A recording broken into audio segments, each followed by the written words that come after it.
Good evening, ladies and gentlemen. Welcome to Storytime. Today I'm going to read a Reddit story by a user named Seen That Done That. Okay. The name of the story is called Real Horror Story. Now, this is supposedly a true story, so listen close. This happened to me a long time ago, but I can still recall the day as clear as day. It's been long. It's a bit long, but I'll try to simplify it as possible.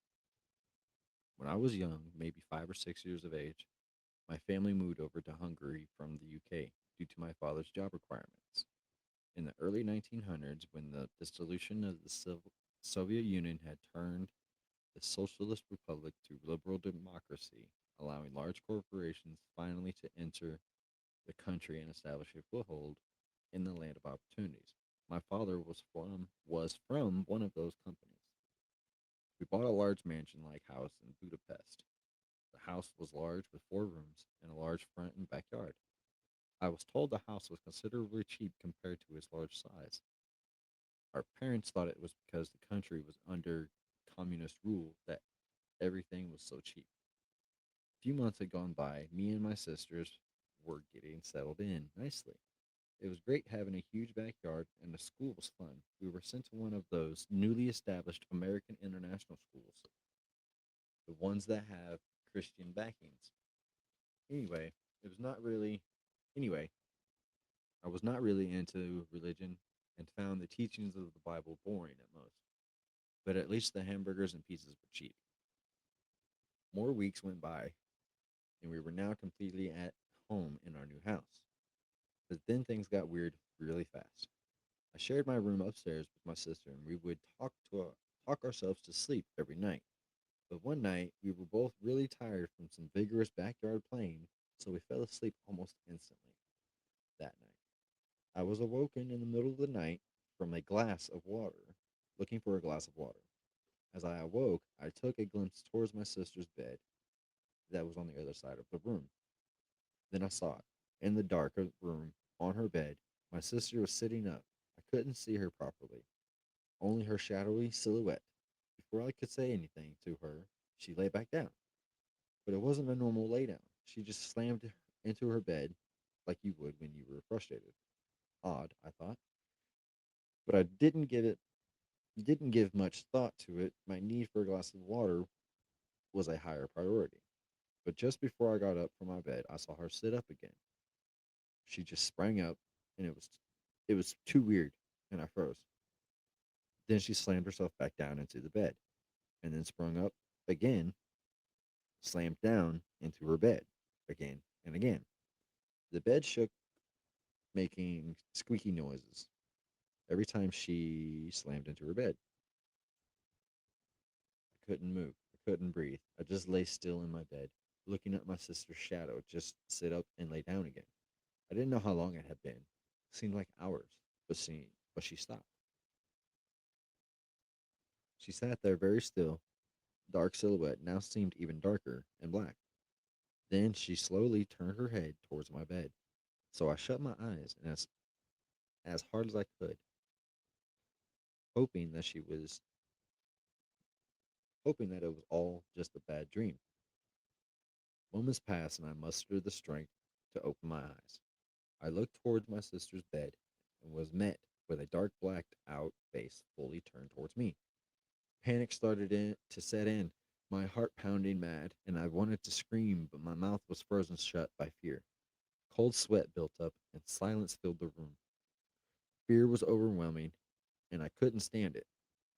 I had to do something, because the thought I would suffocate at this rate. I didn't know where I got the strength to do so, but I rushed out of my bed and ran towards her.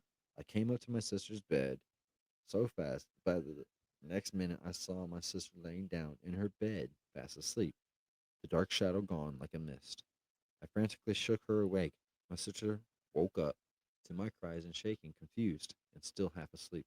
I told her what I saw and that we should probably make our way to our parents' room.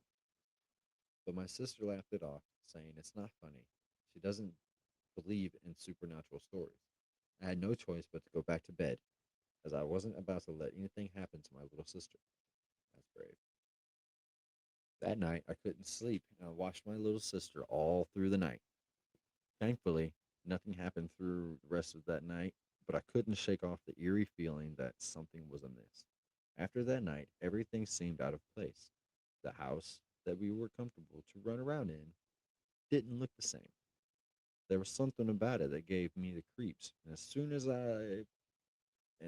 I was nagging my parents to move out. Of course, they just shrugged it off and said I watched too much sci-fi and horror movies, and they were getting to my head.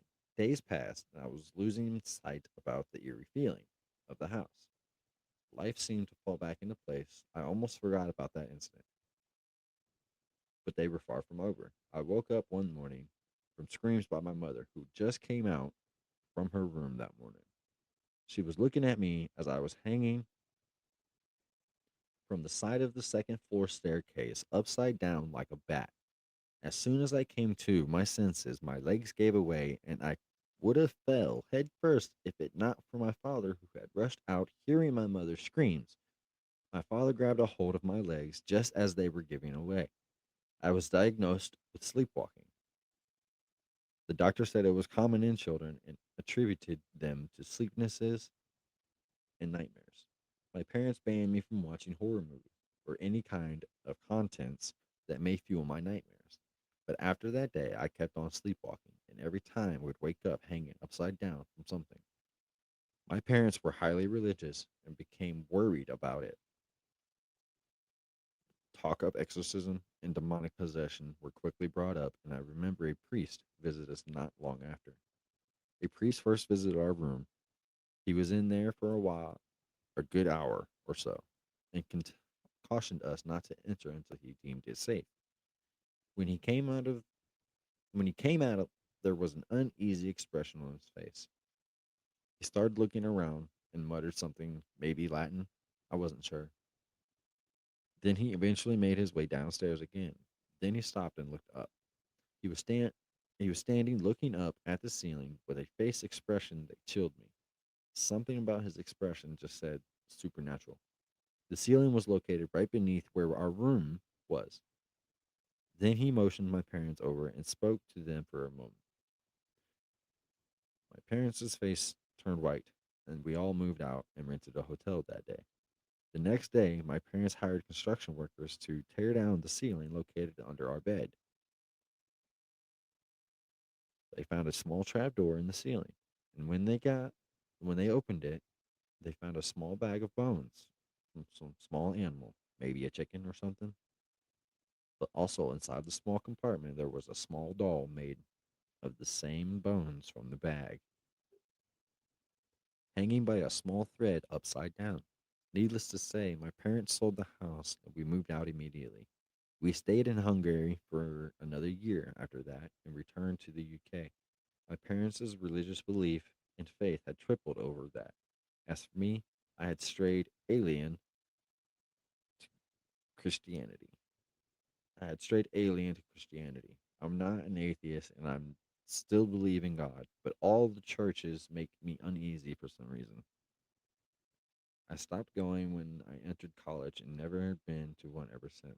But that incident in Hungary had stopped me from not believing altogether. Sometimes supernatural walks among us on this plane of existence. I'm sure of that. My recent encounters also led me to Snoop believe the supernatural, but that is for another story. Okay, so apparently somebody that previously lived in the house had left a voodoo curse underneath the stairs and the ceiling,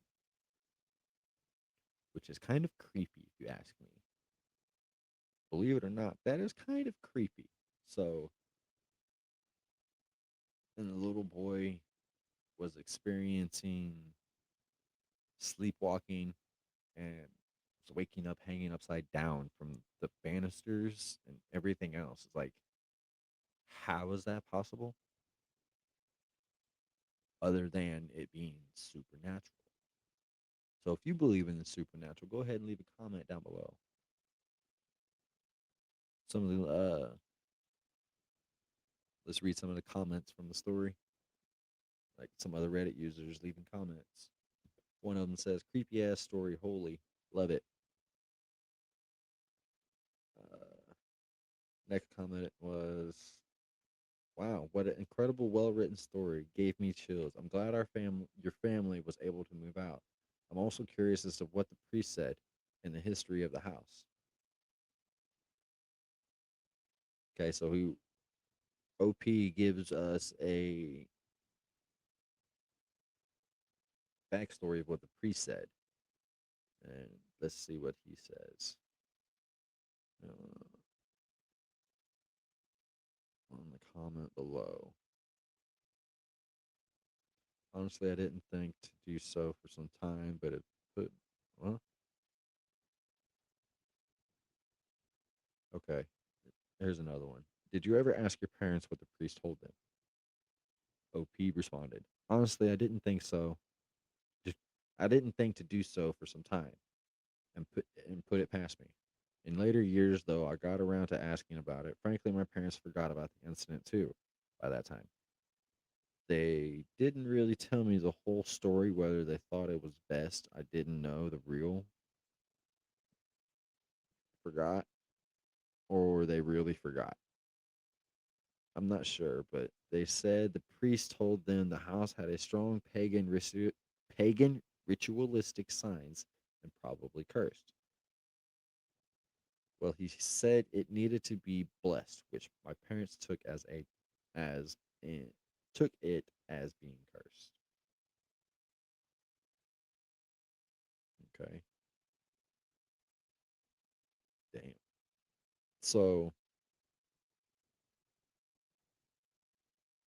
OP lived in a cursed house from the previous owner, and they had. I'm glad they had to move. I'm glad they got out of there though before anything else uh too serious happened. Um, there's no updates on it because you see they moved out.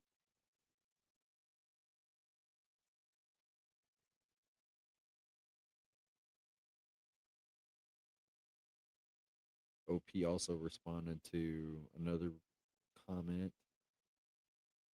There are darker powers at work in our plane of existence. I am sure of that. There are. If you believe in them, then you should know that they do exist. I personally do not have any experiences with them, but I do want to believe that they do exist. And if they do, I welcome. Um,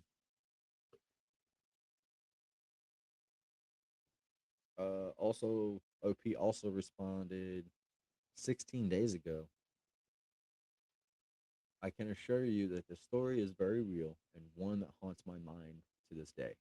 There are unearthly powers that roam this plane of existence, whether conjured or stuck for reasons unknown, but they are very real, and for any reasons, some unexplained, if you come in contact with any of those powers, you are likely to experience it again.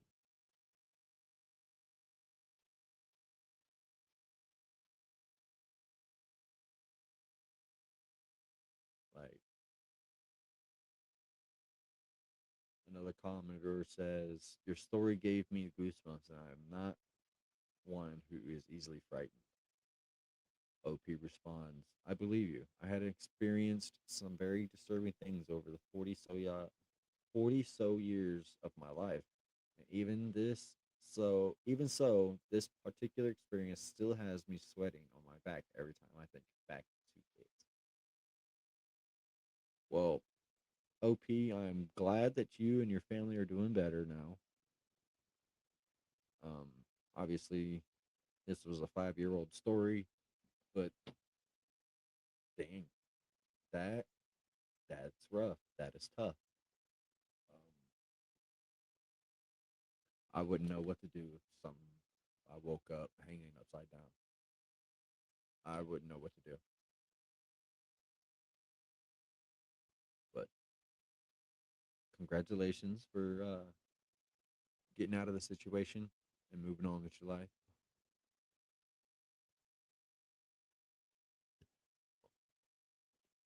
That was a good story. That was a very, very good story. Congratulations. That was a very good story.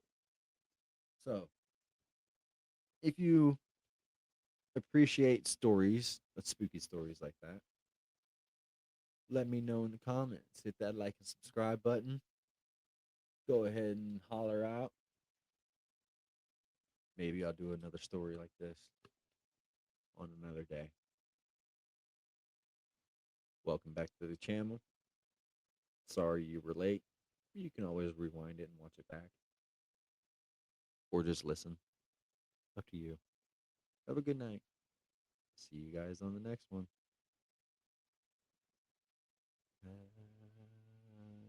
Goodbye.